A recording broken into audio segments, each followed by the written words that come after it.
In our first video on graphing rational functions, we explored functions that were variations on the 1 over x theme. In other words, their parent graph was the function y equals 1 over x. Well, now we're going to look at some rational functions whose parent graph is not 1 over x, and we're going to explore how do you graph those rational functions. Well, first of all, rational functions that are not families of the 1 over x curve, we say come in 3 categories. And the first category is rational functions where the numerator degree is less than the degree of the denominator. And you can see I've written 2 different functions here whose degree of the numerator is less than the degree of the denominator. And we're going to start with this one, and we're going to talk about how you graph these functions. When you're graphing rational functions, you want to find 4 things right off the bat.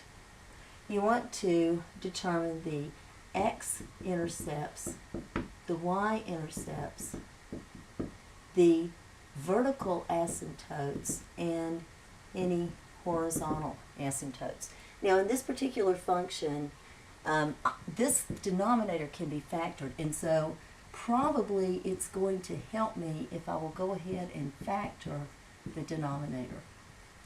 Right, so we write the denominator in factored form. This is what I have, x minus 1 over x plus 3, x plus 1. Now, the x-intercepts are where y is 0. So if I make y equal to 0, then I have 0 equals x minus 1 over x plus 3, x plus 1.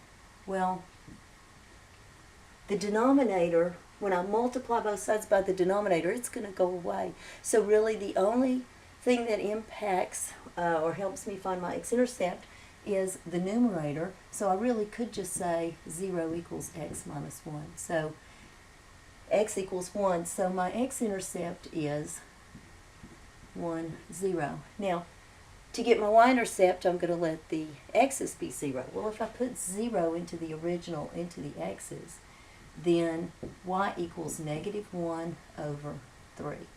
So my y-intercept is 0, negative 1/3. All right, so we have an x-intercept and we have a y-intercept. To get the vertical asymptotes, you look at the denominator. What's going to make the denominator equal to 0? Well, in this case, I have 2 factors, x plus 3 and x plus 1. So the denominator is 0 when x equals negative 3 and when x equals negative 1. So I have 2 vertical asymptotes. All right, so the horizontal asymptote. The horizontal asymptote varies with each category. In this category, where the degree of the numerator is smaller than the degree of the denominator, the horizontal asymptote is always the line y equals 0. So when I graph this particular function, then I am going to first plot my intercepts and put my asymptotes on my picture. So my intercepts are 1, 0, and 0, negative 1/3.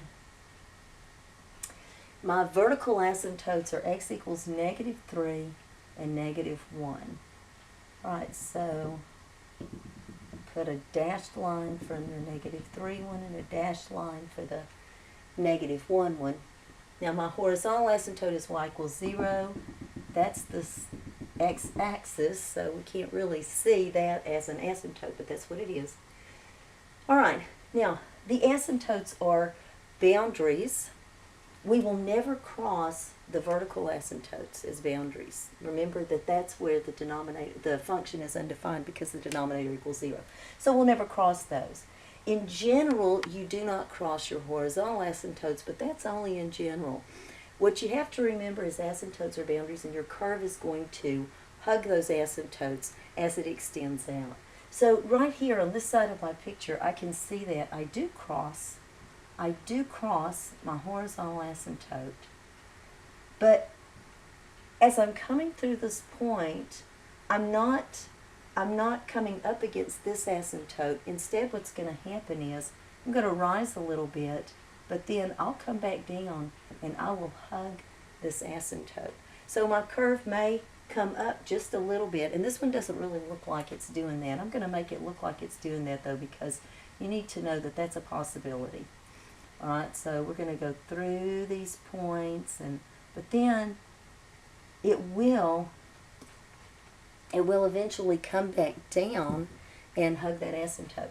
Now let's go over here between these two asymptotes, these two sections, and just see what my curve could look like. Well, here's the x equals -2. I'm going to put -2 in here and see, am I positive or am I negative? Because one thing I know is that I don't cross the x-axis. That would be another x-intercept. So my curve is either all up here or all down here. So when I put -2 in there, then, and we'll just look at it right here. When x is -2, the numerator is negative. That's positive, that's negative. Positive times a negative is a negative. So this is negative, this is negative. A negative over a negative is a positive. So when x is -2, I have a positive number for y. That means that my curve is over here. Now remember, it has to hug my asymptotes. So basically, it's going to come down and then go back up again. Now if I want to, I can actually find out what y is when x is -2. But we just want a ballpark sketch here, all right? We want to get the idea here. Okay, so now we're going to look at this section to the left of the x equals -3 asymptote. So all I have to do here again is figure out, am I up here or am I down here? Well, there is usually some symmetry, if not complete symmetry, with a rational curve. And so I'm guessing I'm going to be down here. But let's just prove that. Let's put -4 in for x and do the same thing that we did when we put -2 in. So if we put -4 in, then we've got a negative on the top, and then -4 plus 3 is a negative, -4 plus 1 is a negative. So I have a negative over a negative times a negative. Well, a negative times a negative is a positive. So a negative divided by a positive is a negative. Sure enough, I'm down here. I know my curve has to hug my asymptotes on either end, so it must look like that. All right, let's graph this one. This is another function where the numerator degree is less than the denominator degree. So I have 2x over x squared plus 1. All right, so I'm going to find my x-intercept. X-intercepts are where y is 0. I only need to look at the numerator, so 0 equals 2x. Well, that means x is 0, so 0, 0 is my x-intercept. Y-intercept, you let the x's be 0, and here again, if the x's are 0, I get the same points. I've only got one intercept. X or y-intercept is 0, 0. Now, my vertical asymptotes, the denominator here cannot be factored. Also, we notice that if I set the denominator equal to 0, I get an unreal answer for x. So there is no vertical asymptote. There's nothing that makes that denominator equal to 0. Nothing in the real number system. So we have no vertical asymptote with this one.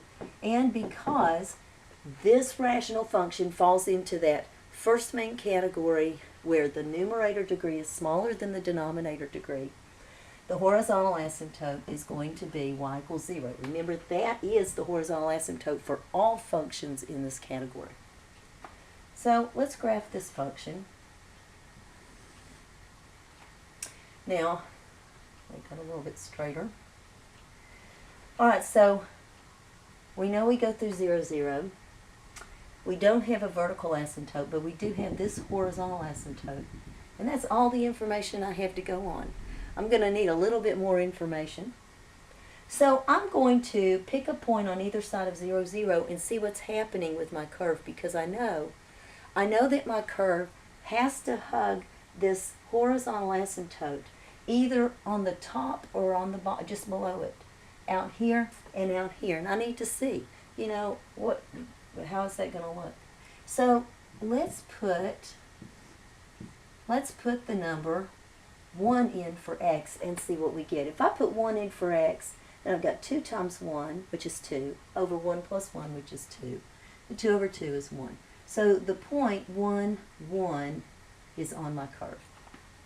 Well, let's put -1 in there. If I put negative 1 in for x, I've got negative 2, and then negative 1 squared is positive 1. So I've got negative 2 over 1 plus 1, again, is 2. So negative 2 over positive 2 is negative 1. All right, so here's negative 1, negative 1. Now, knowing that my curve has to hug these asymptotes, just like right here, we came up, but then we had to come back down towards this asymptote. We have no choice. That's what the asymptotes tell us. So here, I know my curve in here is going to do something like this. But then it's probably, and it could go higher, but at some point it's going to come back down and hug the asymptote over here. Over here it's going to come back up and hug the asymptote over here. Now if I wanted to be more specific about where that peak point is, I could keep kind of picking numbers and see what happens. But this is the general idea of the curve for this rational function.